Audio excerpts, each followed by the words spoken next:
Assalamualaikum warahmatullahi wabarakatuh. Selamat pagi anak-anak. Bagaimana kabarnya hari ini? Sehat semuanya? Ya, semangat untuk belajar. Harus semangat ya, walaupun hari ini kalian harus belajar dari rumah. Baiklah anak-anak, hari ini kita akan belajar tema 6 menuju masyarakat sejahtera, subtema 3, masyarakat sejahtera negara kuat, pembelajaran kelima.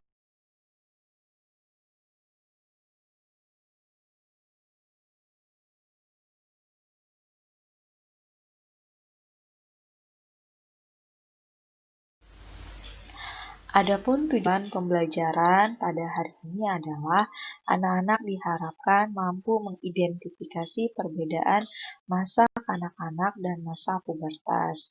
Kedua, anak-anak diharapkan mampu menyajikan karya tentang perbedaan masa kanak-kanak dan masa pubertas.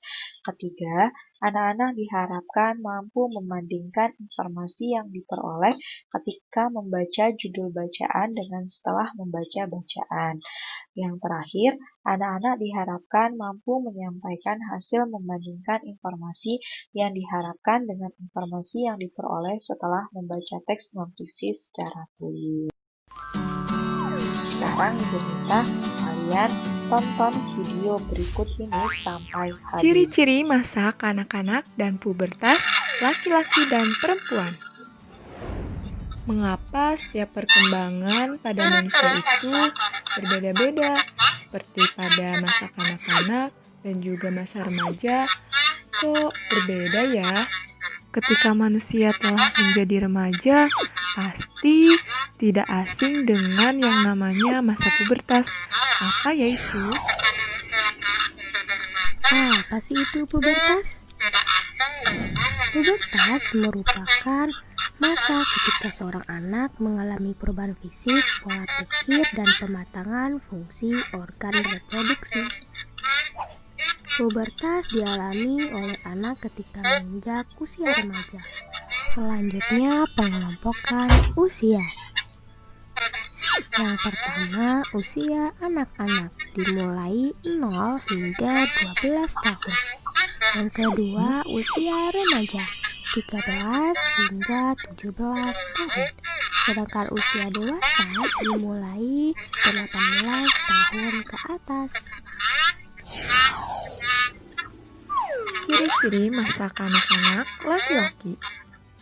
Yang pertama, belum tumbuh rambut halus di ketiak dan alat kelamin.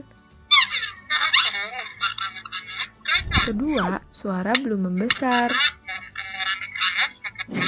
3. Belum tumbuh jakun. Keempat, belum tumbuh kumis, jambang, dan janggut. Selanjutnya, ciri-ciri fisik laki-laki pada masa pubertas. Yang pertama, massa otot semakin membesar. Kedua, berat dan tinggi badan bertambah. Ketiga, tumbuh jakun pada tenggorokan. Keempat, suara berubah menjadi berat dan besar. Kelima, tumbuh bulu atau kumis. Keenam, keringat sangat banyak. Ketujuh, tumbuh jerawat.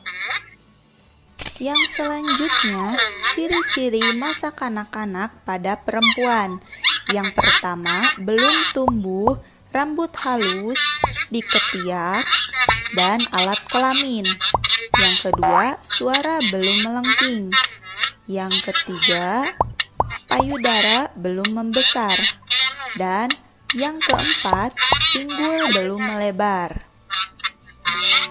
Selanjutnya, ciri-ciri fisik perempuan pada masa pubertas. Yang pertama, tinggi dan berat badan bertambah. Kedua, suara lebih nyaring. Ketiga, pinggul melebar dan payudara membesar. Dan yang keempat, keringat semakin banyak.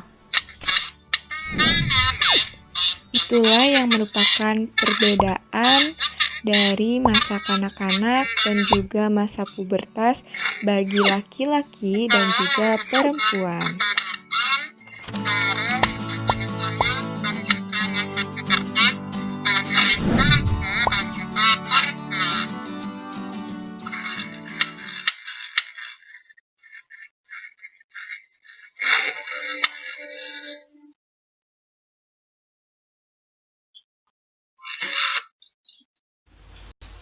Sekarang, apa perbedaan antara masa kanak-kanak dan masa pubertas bagi anak laki-laki dan anak perempuan?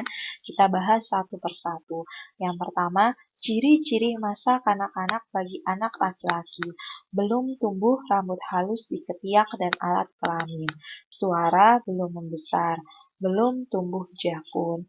Belum tumbuh kumis, jambang, dan janggut. Sedangkan ciri-ciri masa pubertas bagi anak laki-laki adalah tumbuhnya rambut halus di ketiak dan alat kelamin, suara jadi membesar, tumbuh jakun, tumbuh kumis, jambang, dan janggut.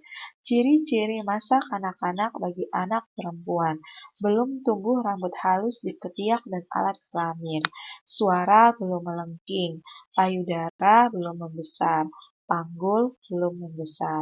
Sedangkan ciri-ciri masa pubertas bagi anak perempuan adalah tumbuhnya rambut halus di ketiak dan alat kelamin, suara jadi melengking, payudara membesar, panggul membesar. Sekarang kita baca bersama-sama teks non-fiksi yang berjudul Pentingnya Kerjasama. Manusia adalah makhluk sosial. Kita tidak bisa hidup sendiri. Kita perlu berinteraksi dan bekerja sama dengan orang lain, baik di lingkungan keluarga, sekolah, maupun masyarakat. Kita sering mendengar bahwa dengan bekerja sama, pekerjaan menjadi lebih mudah dan tujuan lebih cepat tercapai. Kerjasama dapat dimulai di lingkungan rumah, karena rumah adalah tempat tinggal keluarga. Salah satu contoh kerjasama yang sangat sederhana di lingkungan keluarga adalah menjaga kebersihan rumah. Menjaga kebersihan rumah tidak dapat dilakukan oleh satu orang saja, namun perlu melibatkan seluruh anggota keluarga, misalnya dengan melaksanakan kerja bakti. Kerjasama juga diperlukan untuk menciptakan masyarakat sehat. Banyak cara yang dapat dilakukan, misalnya melakukan kerja bakti membersihkan lingkungan secara rutin, memilah dan mengolah sampah bersama-sama, menanam pohon di lingkungan rumah, serta mencegah penyebaran penyakit menular melalui 3M, menguras tempat penampungan air secara rutin, menutup tempat-tempat penampungan air, dan mengubur barang-barang yang tidak terpakai yang dapat menimbulkan genangan air. Tanpa kerjasama, masyarakat sehat tidak terwujud. Teks di atas merupakan teks non-fiksi yang memiliki judul. Cobalah bandingkan informasi yang diharapkan setelah membaca judul teks dengan informasi yang didapatkan setelah membaca teks tersebut. Jawabannya, setelah membaca judul teks, informasi yang diharapkan, yang pertama, apa itu kerjasama? Yang kedua, pentingkah kerjasama? 3. Contoh kerjasama. Setelah membaca teks, maka informasi yang didapatkan adalah 1. Kerjasama ternyata interaksi antar teman di lingkungan rumah maupun sekolah. 2. Kerjasama ternyata penting karena manusia adalah makhluk sosial. 3. Kerjasama dapat dimulai di lingkungan rumah karena rumah adalah tempat tinggal keluarga. Demikianlah pembelajaran kita pada hari ini. Semoga materi yang telah kalian dengar dapat kalian pahami dan kalian aplikasikan dalam kehidupan sehari-hari. Akhir kata, Ibu ucapkan terima kasih. Wassalamualaikum warahmatullahi wabarakatuh.